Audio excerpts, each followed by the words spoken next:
Games.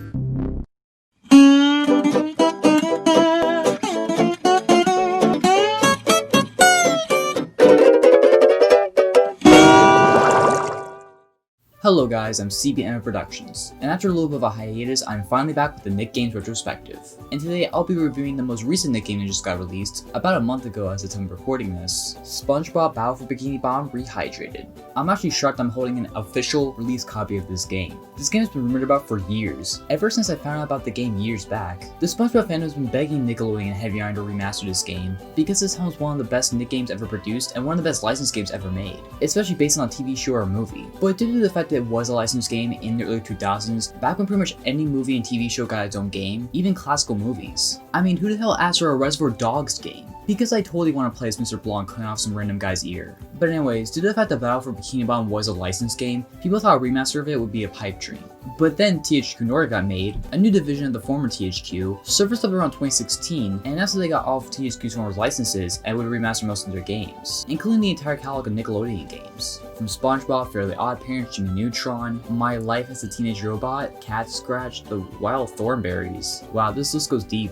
But I always heavily suggested that the very first Nickelodeon game that would get remastered from THQ Nordic would be Battle for Bikini Bottom, considering the fanbase it gained over the years. After THQ Nordic remastered many of THQ's former titles, including DeBlop and DeBlop 2, which when first going on a PS4 controller instead of a Wii remote is so much more satisfying. I love the Wii, but motion controls are annoying.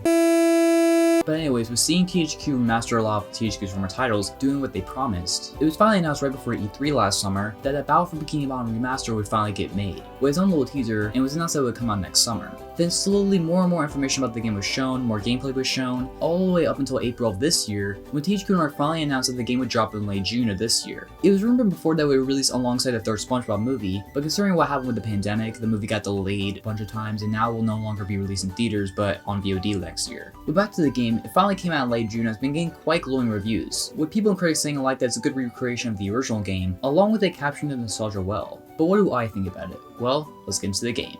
Living in the sunlight, loving in the moonlight, having a wonderful time. The game's storyline is basically the same as the original beat for beat, so I'm just going to cover a Cliff Notes version of the original game. If you want more in-depth synopsis, just watch my review of the original game. So it revolves around SpongeBob, of course, and Patrick playing with robots and racehorses. Even though they really shouldn't know what horses are, but anyways. While they were playing with their toys, they both wished they were real. So Patrick conveniently has a magic wishing shell, and they will wish for robots to be real. The next day, SpongeBob finds Bikini Bottom overrun with robots, thinking it was his fault for wishing them, but in reality, Watch your profanity. Plankton schemed to plan to create an army of robots using his new duplicator Trunk 3000, but things go right when he first to switch the obey switch on, and the robots become their own masters, ruling over Bikini Bottom. So SpongeBob, Patrick, and Sandy go across various locations in Bikini Bottom to obtain golden spatulas, the ticket you need to enter worlds in this game, similar to Power Stars in Mario games. After collecting a minimum of 75 of them, you enter the Chum Bug to fight against Robot Plankton and the giant robot SpongeBob. You first defeat him from the outside, then the inside, and then after that, Robot SpongeBob is defeated,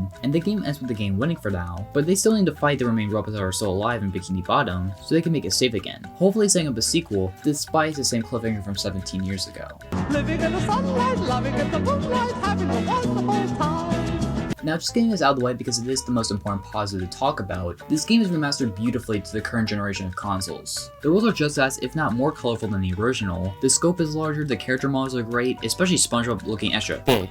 You can actually see Kelp Force this time around, while the enemies look great in high definition, the textures look super cartoony with a hint of realism. This game just looks amazing, and big props to Purple Line for developing this game so beautifully. From my perspective playing this on the PS4, the game controls very smoothly and is easy to control, and the mechanics are fairly similar to the original game. There's no worry to learn a complete new set of controls. And the game still retains a fun atmosphere, the catchy soundtrack, the creative combat, and the gameplay of the original to a T. Overall, it's a very nostalgic experience that will entertain you from beginning to end.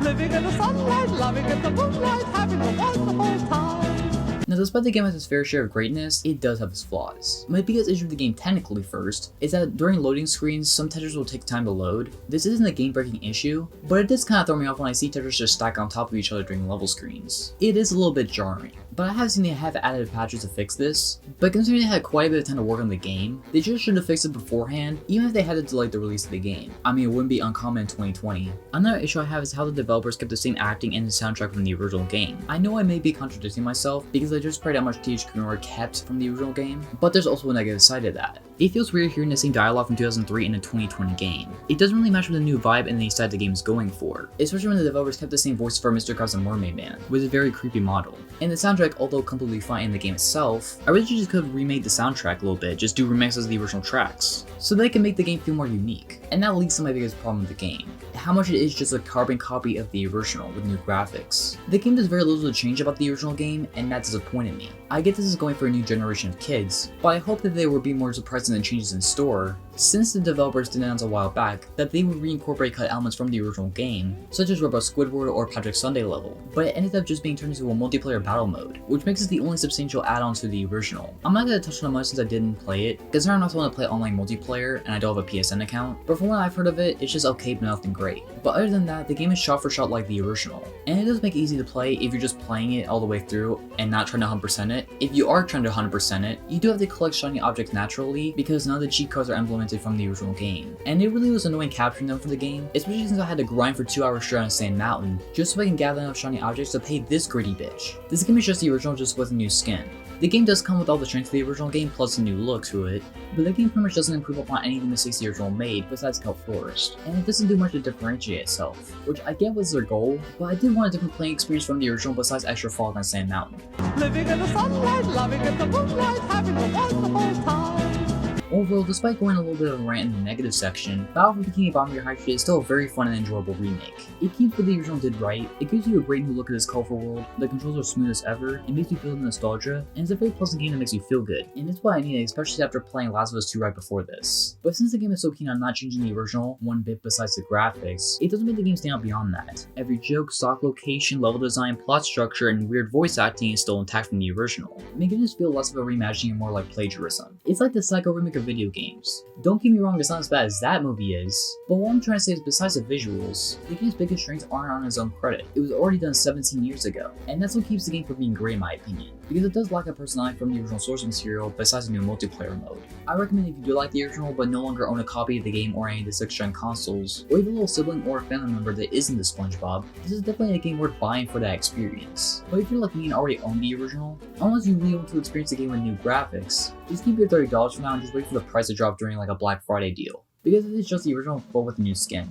But for what it's set to accomplish, it did it fairly well, and I still like it's a pretty fun game. I just hope THQ Nordic in the future, if they ever make more remasters of Nick games, that they take more creative liberties and change up the games more, because Battle for Bikini Bottom is one of the very few Nick games that has great source material from it, and all the other Nick games are just kind of shovelware. But we'll see what happens. Anyways, I give Battle for Bikini Bottom Rehydrated a B, an 8 out of 10, and a rented recommendation. So that's Battle for Bikini Bottom Rehydrated. What do you guys think about it? Leave your thoughts down in the comments, and please don't forget to like and subscribe for more content. I'm CBMF Productions, and I'll see you on the next level.